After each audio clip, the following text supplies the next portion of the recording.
A very warm welcome to Hilton Sonday.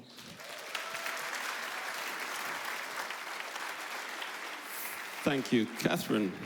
Good morning. It's so good to be with you. We are in a series thinking about the different names of Jesus. So as we approach Christmas, we are contemplating what those names mean. All names have meaning and significance. We know this. Stu, our worship leader, he was up here a moment ago. Stu means guardian of the house. That's a good name, right? And currently, the name Stu is trending at number 1039 on a popular list of names for boys. Naomi was standing next to him. Naomi means gentle, and is currently trending at number 150 on a list of popular names for girls. Catherine Chow, our associate vicar, was up here. Catherine means pure and is currently trending at number 478. I've been asked to explain the meaning of the name Mighty God. I'll tell you why I agreed to do this. I'm not on the clergy team here. I have a normal job. For me to get up here and do this and give them a day off needs a really good reason. So here it is. See if you can relate to this. A few weeks ago, my daughter had a 9th birthday, a big deal in our family. And as we were leaving our home that Tuesday afternoon to go out and celebrate, my wife pulled me to one side and just quietly told me that someone very close to us, someone we love dearly, had just been diagnosed with a very aggressive form of cancer. Cancer is a very big name in my life. It was the cause of my father's death when I was 6 years old, and my mother 3 years ago. I don't have any kind thoughts towards that name. The question is, what does the name Mighty God mean when some other big name like cancer can just walk into my life, take a seat at the birthday party, completely uninvited? And you might have your own big name. Often there are names in our lives associated with our finances or relationships or our health. Sometimes there's this big, secret, dark name inside of us that we don't speak about to anyone else. We know those names and we know exactly what they mean when they drop into our lives. What does the name Mighty God mean amongst all those other big names? We are going to find answers in Isaiah chapter 9. It'll come up on the screen in a moment. Isaiah is a prophet to the people of God. And he warns them that there are several big names taking aim at them. There's the big name Assyria. This is a nation who will attack them eventually and kill a large part of their population. There's the big name Babylon, who will attack them, and whoever survives will be taken off into exile. Isaiah goes on to tell them and to warn them that it's as if they are wearing massive name tags on them with these big names written on them. Names like idolatry, rebellion, injustice towards the poor. And he tells them clearly, you cannot live this way before a living God and hope to get away with it. There will be consequences for living like that. But there's also hope. He gives them hope in chapter 9, verse 6. And Isaiah says to them, for to us, a child has been born. To us, a son is given. And the government will be on his shoulders. And he will be called Wonderful Counselor, Mighty God, Everlasting Father, Prince of Peace. What does he mean by the name Mighty God?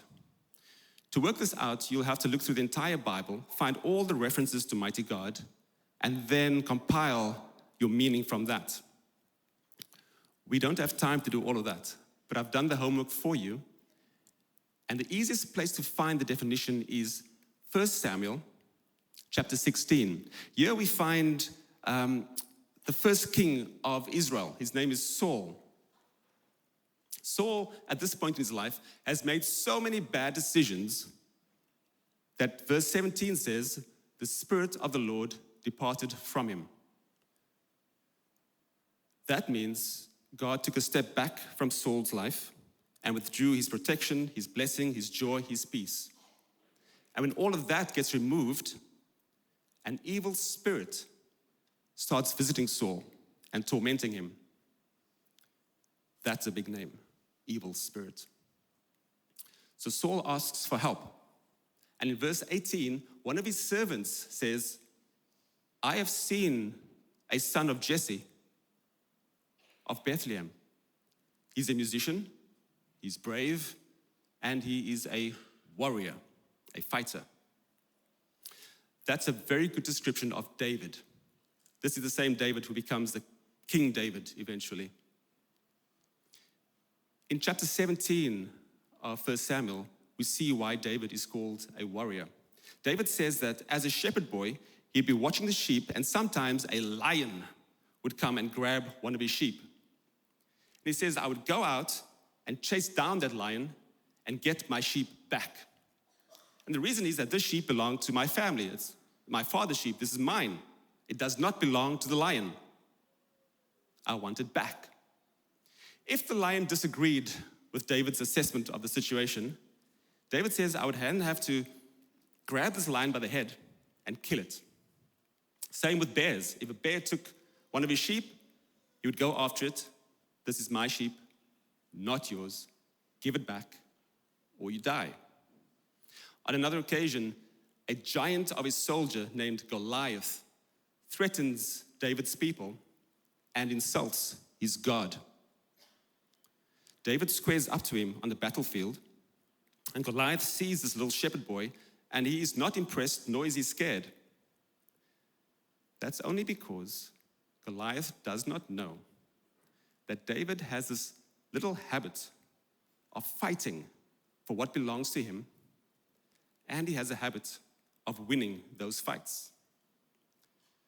Goliath only discovers this truth as his head is rolling away from his body, and David walks off the battlefield victorious.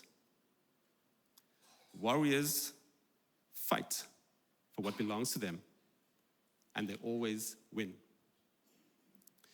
In the original Hebrew language, this name warrior is pronounced gibor. It's a military word. It's used in combat settings for those heroes who fight and win. David, a son of Jesse, is a gibor, a warrior.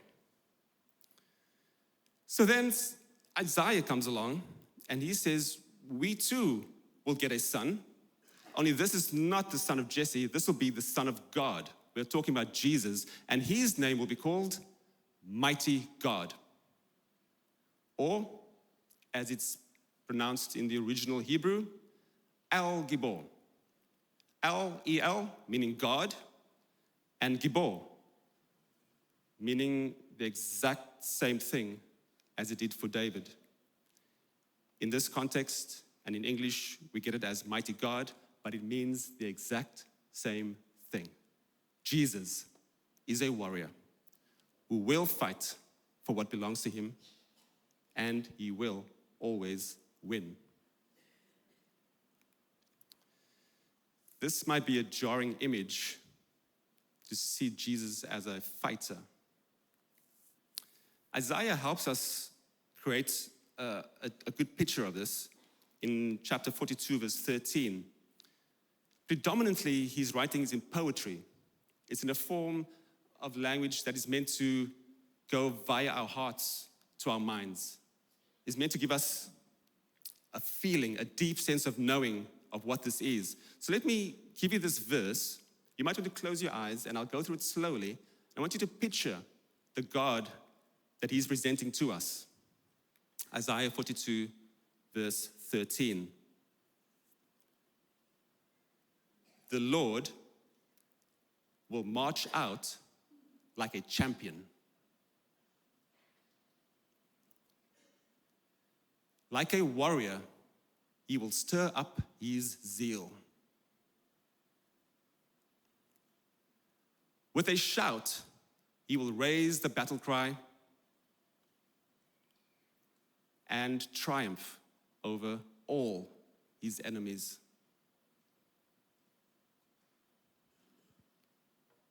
Jesus is a warrior who will fight for what belongs to him, and he has no intention of ever losing. One of my favorite events here at HTB is called Kingdom Come. It happens once a term, at the start of the term, right here in this building. It's an evening where we pray and worship. That's all. You get nothing but prayer and worship. You don't get a chair to sit on. You need to stand because we are only going to pray and worship. No refreshments, maybe a glass of water if you ask nicely. That's it. Prayer and worship. It's one of the most powerful events on our calendar, in my opinion. Years ago, at one of these evenings, I was standing at the front door, and a lady walked out of the service, and she said, "It's so powerful in there, I just need a little break." And as she got to the door and stepped out, everything about her changed. She lost that awe and wonder, that sparkle in her eye just went. And then she said something like, "How is it that God is so powerful inside the church, but out here in the world, things are in such a mess?" Like I said, it was a while ago. I don't remember the conversation word for word, but I think I can summarize her situation like this. The question is, how can I trust that a mighty God will fight for me? And why should I trust that he will win every battle against every big name in my life? It's a reasonable question, and we've seen the answer already. 1 Samuel chapter 16, Saul is in trouble. He asks for help. And verse 18, one of his servants says, "I have seen," and what has he seen? He has seen David, who has a track record of killing lions. He has seen David with a track record of fighting bears and winning. And he has seen David as a warrior who can kill the giant Goliath. Why wouldn't David be able to take on an evil spirit? He's got the track record of a warrior. And it's the exact same thing for Jesus. Jesus has a track record as a fighter. Think about this. We never see Jesus fighting people hand to hand in the Bible. You don't see that. But we do see him walking around fighting sickness and disease by healing the blind and the lame. You see him fighting for our faith as he walks on water. You see him fighting for truth as he speaks in the temples. You see him fighting for our souls as he forgives sins. And then ultimately, you see him fighting for our salvation on the cross. And then he dies. And that is not the definition of a warrior. Warriors are meant to fight and win. Jesus is then dead for 3 days. And that's confusing. That is a time when things get dark and gloomy in our lives. We have the season of 3 days when things look like those big names have the upper hand. We might feel let down because, hey, we expect quite a lot from a mighty God. What's happening here? We might even get angry because if I had an ounce of God's power, I know exactly how I would use it to solve this big name in my life. But then, after 3 days, he rises. And we get to see a few things. We get to see that there will be battles in all of our lives. Jesus had it, so will we. We get to see that there will be scars from those battles. Jesus had it on his feet, on his hands. We might pick up a few in this life as well. Those battles will try to prove that Jesus is powerless in our lives. Those scars will try to prove that Jesus is sitting at a distance, comfortably watching as we suffer over here. But that is not the truth. The truth is that the scars on Jesus' hands and feet proves that he was in a fight for you. And his resurrection proves that he won that fight. Every day, I see this fight continue right here at HTB. I live here, I work here, I see it all the time. On a Monday, we have the marriage course. We fight for relationships and good family life. On a Tuesday, we have connect groups meeting all over London. We are fighting for unity and togetherness. On a Wednesday, we have Alpha right here. We are fighting for the truth of who God is. On a Thursday, we have our shelter where we fight homelessness. On a Friday, youth groups where we fight for the hearts and minds of young people. And on a Saturday, like last night, with our carol concerts, we fight for joy for all of London. And then on a Sunday, you may not know this, but before we arrive, there's a group of people that meet here, and they fight in prayer for us all to have a blessing, whether in person or online. They are fighting. Jesus even teaches us a prayer based on his track record. You might know this. It goes, "Our Father who is in heaven, hallowed be your name." After everything is prayed, after everything is done, this prayer turns back onto Jesus, and we say, "Yours is the kingdom." Nothing new. Isaiah told us this 700 years before Jesus. The government will be on his shoulders. The same thing. He's the ruler. Yours is the kingdom, the power. Isaiah told us this. His name will be called Mighty God. He holds all the power. Yours is the kingdom, the power, and the glory. The glory only goes to the winner. Jesus has a track record of winning every battle. Yours is the kingdom, the power, and the glory. For how long? Forever and ever. Jesus has no intention of sitting out of any fight that you face. He has no intention of losing any battle in your life. How do we respond to a God like this? How do we respond? I think it's something like this. You got to go with me on this one. I have 3 children. 2 of them are teenagers. And that is a big name, teenager. When they were little, I quickly worked out I don't have a good parenting name. My name is Hilton. It means a town on a hill town. There is no authority in that name. You are not going to be a good father with a name like that. I need something like Stu, guardian of the house. So my solution, I renamed myself. I gave them a new name. And I said that whenever you want something from me, you have got to use this name. And it worked well for a few years. As they got older, doubt crept in.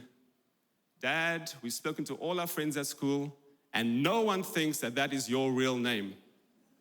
So I would say, do you want this cookie? Say my name. I guess they are a bit grown up now, teenagers, and they can reach the cookie jar by themselves, so maybe they feel they don't need to call out that name any longer. But then, friends, on the 22nd of November in the year 2024, my youngest daughter, 9 years old, called the name once again. The best day of my year so far. I was taking a nap because parenting is very hard work. She woke me up and said, "Dad, I need your help. It's really serious." I woke up and said, "What is it? What's wrong?" And she said, "It's a really big issue. Please come downstairs and help me." And then she said it. It's a really big job. We might need superhero daddy, boss of the whole world. That's me. What do you think I did when that name was called upon? Do you think I would just lay there? Of course not. Not only did I go downstairs to help her, but I also said, you are now my favorite child. I say that to all my children, that's another thing. I was given her handbag, and the strap was too long for her. So I got my cordless drill, put a little hole in the strap at just the right place. Superhero daddy saves the day. Isaiah has given us a name that we can call upon. That name is Mighty God. Our choice is whether we call that name in our prayers, in our sickness, in our relationships, in our finances, against every big name that drops into our lives. The people of God kept quiet when Assyria attacked them. They kept quiet when Babylon dragged them into exile. Do you remember who made a sound? You know it's that sheep that David was watching when the lion bit it around the neck. Oh, we know it made some kind of 999 sheep distress sound. David heard and then he ran after it. The big names in our life will tell us to keep quiet. It shows weakness to ask for help, and it's embarrassing. We are given this name so that we can call out for help. Saul asked for help, and David came to rescue him from an evil spirit. Even Jesus, in Matthew 27, cries out in a loud voice, Father.